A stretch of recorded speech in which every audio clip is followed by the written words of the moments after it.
It was one of those quiet evenings when the world feels too still, the kind of stillness that hums softly in your ears. I was sitting in my living room, wrapped in a warm blanket, a half-empty cup of tea resting on the table beside me. Outside, the rain tapped gently against the window pane, its rhythm both soothing and haunting. It had been 2 long years since Michael passed away, yet some nights still felt like the first. As I folded the last of the laundry, my phone suddenly buzzed beside me. The sound startled me. It was late, almost midnight. I reached for it without thinking, and the moment my eyes landed on the screen, my world just froze. It said, "Message from Michael." For a few seconds, I couldn't move. Michael's number had been disconnected long ago. I still remember calling it the day after his accident, just to hear his voice one last time, only to be met with that cold robotic tone saying the number was no longer in service. And yet, there it was again, glowing on my screen. With trembling hands, I opened the message. It said only 3 words. "I miss you." My heart clenched. Those were the exact words he used to send me after long night shifts at the hospital.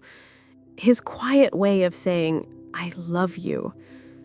But now, 2 years later, those same words felt like they had crossed over from somewhere far beyond. I told myself it had to be a mistake, a recycled number, a cruel coincidence.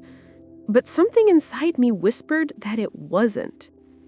When I checked the number, it was his. The same digits I'd known by heart. No profile, no status, no photo, just emptiness. And that message.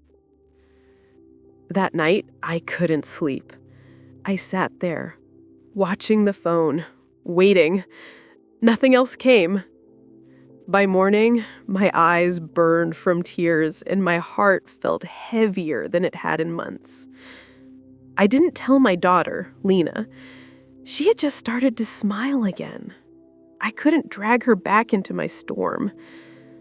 The next afternoon, I went to the Verizon store. The young man there looked confused as he checked his screen. He said, "Ma'am, this number isn't active. Hasn't been for a long time." His words should have comforted me, but they didn't. They only made everything feel more unreal. That night, another message came. "Are you okay?" The mug slipped from my hands. Coffee splashed across the floor. My heart was racing. The number was the same. The emptiness on the screen was the same.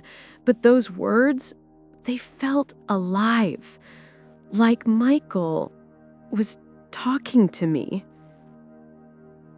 And then came more. "I'm sorry. It wasn't supposed to happen that way. Don't cry." Every new message tore me apart, and yet I couldn't stop waiting for the next one. It wasn't just grief anymore. It was hope. A twisted, dangerous kind of hope that made me check my phone every few minutes, even when I knew I shouldn't. By the 5th message, I broke. I went to see Ethan, Michael's best friend. The man who had stood beside me through everything, through the funeral, through the sleepless nights. When I told him about the messages, he just listened quietly. There was something in his eyes, guilt maybe, but he only said, "Grace, sometimes grief makes us see what we want to see." Those words, they stung. I left without another word.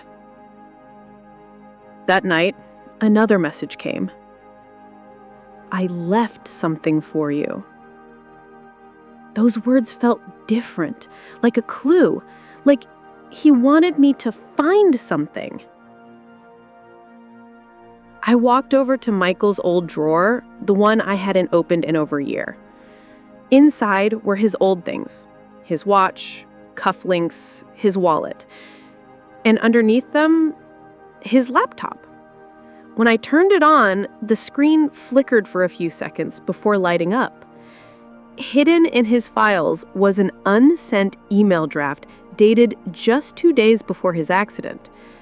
The subject line said, "If something ever happens." My hands were shaking as I opened it. It was him. His words. He wrote that if I was reading this, it meant something had gone wrong. He said he had been working on a system that would send me messages automatically, small reminders that he was still with me. He even mentioned Ethan, said not to be angry if the messages ever came late, that Ethan would help set it up. The final line said, "You're stronger than you think, and I love you, always." I just sat there, staring at the screen, crying, because it was him. He'd found a way to reach me, even after death. The next morning, I went back to see Ethan. He didn't deny it. He said Michael had asked him to finish the setup before the accident. The system must have glitched, sending everything late, years later. He said Michael just wanted to make sure I'd never feel alone. That night, I got one last message. If this ever reaches you, know that I wanted to make sure you never felt alone. I love you. Always. I pressed the phone to my chest and cried, not out of pain this time, but peace. Because now I understood. He hadn't left me. He just found a different way to stay. Since that night, I've never received another message. But every morning, when the sunlight slips through my curtains, I smile and I whisper, "Good morning, Michael." Because love, real love, never really disappears. It just learns to speak differently. If this story touched your heart, take a deep breath, hold on to the people you love, and never leave words unspoken. This is Grace, and if you're still listening, maybe it's time to send your "I miss you" before it's too late. Subscribe to Voices of Auntie Grace, where every story reminds you that love never really leaves.